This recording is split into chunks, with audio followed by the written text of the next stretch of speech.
Corona virus नामक वैश्विक बीमारी के चलते पूरा विश्व में लॉकडाउन की स्थिति है और यही लॉकडाउन की स्थिति भारत में भी चल रहा है। भारत के सभी राज्यों में, छत्तीसगढ़ में भी लॉकडाउन की स्थिति है और लॉकडाउन के कारण अध्ययन अध्यापन कार्य प्रभावित हो रहे हैं। इसी के चलते मैं आप लोगों के समक्ष उपस्थित हुआ हूँ।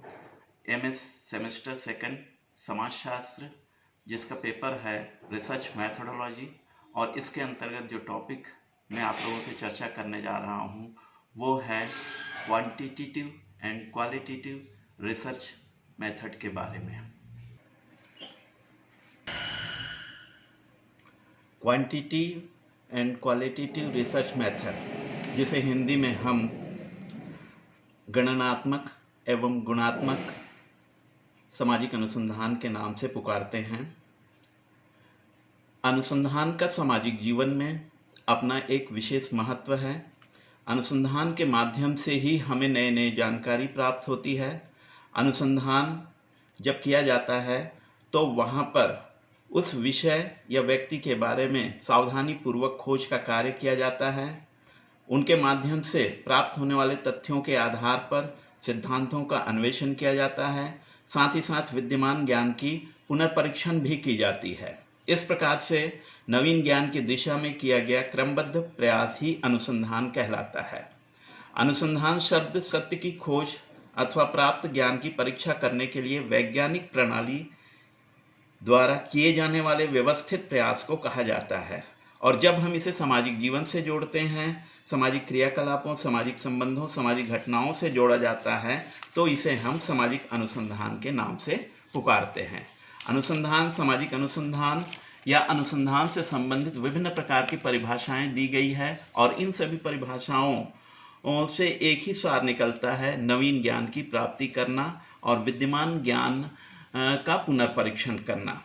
सामाजिक अनुसंधान में पद्धति का अपना एक विशेष स्थान है। पद्धति क्या है, इसके बारे में हम ये कह सकते हैं, पद्धति एक विशिष्ट तरीका है, एक ऐसा उपकरण है जिसकी सहायता से अनुसंधान या अध्ययन के बारे में क्रमबद्ध ज्ञान प्राप्त किया जा सकता है। पद्धति का अभिप्राय वैज्ञानिक ढंग से अध्ययन करने में सहायता प्रदान करना है, जिसका उद्देश्य अनुभव आश्रित ढंग से यथार्थ तथ्यों के बारे में पक्षपात रहित होकर क्रमबद्ध ज्ञान प्राप्त करके कार्यकांड संबंधों का पता लगाना।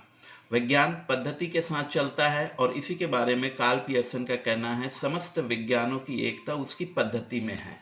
अर्थात पद्धति के बारे में हम यह कह सकते हैं, एक मेथड है, एक विधि है और इसी विधि को ही लागू करके अनुसंधान का कार्य किया जाता है। विभिन्न विधियां हैं। हमारा मुख्य रूप से जो अध्ययन का विषय है यहाँ पर गणनात्मक अनुसंधान एवं गुणात्मक अनुसंधान के संबंध में है।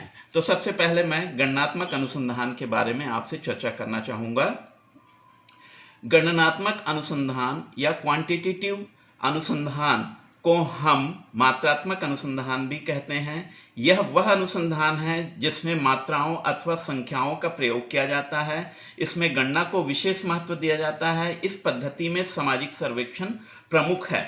इसके अलावा अवलोकन विधि का सहारा लिया जाता है, प्रश्नावली विधि का सहारा लिया जाता है, साक्षात्कार अनुसूची का सहारा लिया जाता है। ये सब गणनात्मक पद्धतियां ही मानी जाती है। इन पद्धतियों के द्वारा सूचना या तथ्य संकलन करने के पश्चात सारणीयन का कार्य किया जाता है। सांख्यिकी विश्लेषण के आधार पर निष्कर्ष निकाले जाते हैं और सिद्धांत का निर्माण किया जाता है। उदाहरण के तौर पर जैसे मैंने चर्चा किया, अवलोकन विधि, प्रश्नावली विधि, साक्षात्कार अनुसूची। अवलोकन विधि क्या है, तो इसके बारे में मैं ये कह सकता हूं कि अवलोकन किसी भी कार्य को प्रारंभ करने से लेकर किसी कार्य के समाप्ति तक के या अनुसंधान के प्रारंभ से लेकर अनुसंधान के समाप्ति तक अवलोकन विधि का उपयोग किया जाता है। अनुसंधान में भी अवलोकन का अपना एक विशेष महत्व है, जिससे यथार्थ घटनाओं के बारे में हम पक्षपात रहित होकर अध्ययन करते हैं। दूसरा विधि है प्रश्नावली विधि। प्रश्नावली विधि प्रश्नों की एक सूची है जिसे हम जो पढ़े लिखे हैं उन व्यक्तियों के पास भेजते हैं इस निवेदन के साथ कि उसमें जो प्रश्न दिए गए हैं उनको फिलअप करके आप वापस अनुसंधानकर्ता के पास भेज देवें। और प्राप्त होने वाले प्रश्नावलियों के माध्यम से फिर उनका डाटा कलेक्शन करके उनको सारणीयन करते हुए उसका विश्लेषण करने का प्रयास किया जाता है। इसी प्रकार से तीसरी विधि है साक्षात्कार अनुसूची। इसमें अनुसंधानकर्ता उत्तरदाता के समक्ष उपस्थित होता है और प्रश्नों को रखते चले जाता है विषय के बारे में, और जो उनसे उत्तर प्राप्त होते हैं उन उत्तरों को वह साक्षात्कार अनुसूची में नोट करते चले जाता है। प्राप्त होने वाले तथ्यों का फिर से वही प्रक्रिया को अपनाता है और उसके आधार पर सिद्धांत बनाने का कार्य करता है। तो इस प्रकार से गणनात्मक अनुसंधान या क्वांटिटेटिव रिसर्च के अंतर्गत इन पद्धतियों के माध्यम से संख्यात्मक रूप से या मात्रात्मक रूप से अनुसंधान कार्य को एक निश्चित दिशा प्रदान करने का कार्य किया जाता है। दूसरा जो विधि है जिस पर हम चर्चा करेंगे, गुणात्मक अनुसंधान या क्वालिटेटिव रिसर्च मेथड के बारे में। सामाजिक विज्ञानों में किया जाने वाला अनुसंधान को मुख्य रूप से हम दो भागों में बांटते हैं, एक तो गणनात्मक अनुसंधान और दूसरा है गुणात्मक अनुसंधान। गुणात्मक अनुसंधान से अभिप्राय उस अनुसंधान से है जिसका उद्देश्य किसी घटना के गुणों को उजागर करना होता है। यह एक प्रकार से वर्णनात्मक होता है जिसमें घटना का वर्णन ज्यों का त्यों या जिस रूप में जो घटनाएं घट रही हैं उनको उसी रूप में प्रस्तुत करने का प्रयास किया जाता है। इस प्रकार के अनुसंधान में मात्राओं अथवा गणना का प्रयोग नहीं किया जाता। इस पद्धति में सहभागी अवलोकन, व्यक्तिगत अध्ययन पद्धति या केस स्टडी, निर्जाति वर्णन, जीवन इतिहास, वंशावली के द्वारा विश्लेषण किया जाता है। इस प्रकार से यह पद्धति गुणात्मक पहलुओं पर ही विशेष महत्व देती है।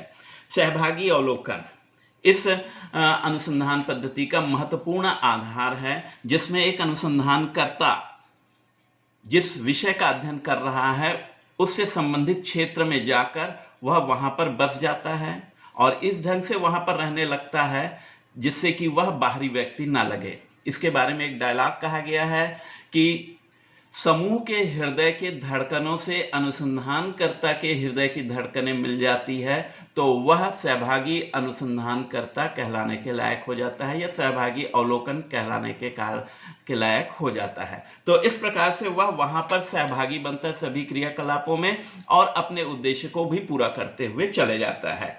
दूसरा इसके अंतर्गत पद्धति है केस स्टडी, एकल विषय अध्ययन पद्धति। इसके अंतर्गत भी एक व्यक्ति, एक इकाई के बारे में हम जानकारी प्राप्त करने का प्रयास करते हैं और उनसे प्राप्त होने वाले तथ्यों को गुणात्मक रूप में प्रस्तुत करने का प्रयास किया जाता है। इसी प्रकार से निर्जाति वर्णन, जिसमें आदिम जाति जनजातियों के बारे में जानकारी प्राप्त किया जाता है, उनकी संस्कृति, उनके रहन सहन, उनके प्रथा परंपराओं, इन सभी चीज़ों के बारे में हम जानने का प्रयास करते हैं जो गुणात्मक रूप से ही उल्लेखनीय होते हैं।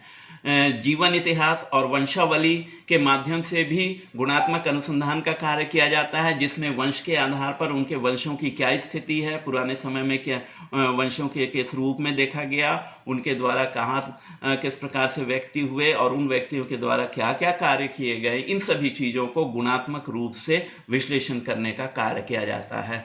इस प्रकार से यह पद्धति गुणात्मक पद्धति कहलाता है। अर्थात कहने का मतलब ये है, अनुसंधान के अंतर्गत हम विषय के बारे में गहन अध्ययन करें, यथार्थ जानकारी प्राप्त करें, इन सभी चीज़ों को ध्यान में रखकर विभिन्न पद्धतियों का निर्माण किया गया और इन पद्धतियों में गुणात्मक अनुसंधान और गणनात्मक अनुसंधान पद्धति का भी अपना एक विशेष महत्व है। मेरे ख्याल से एमए सेकेंड सेमेस्टर के विद्यार्थियों के लिए यह एक गाइड का कार्य करेगा, एक अवलोकन का कार्य करेगा और उसके माध्यम से आप लोगों को कुछ अध्ययन सामग्री प्राप्त हो पाएगा। धन्यवाद।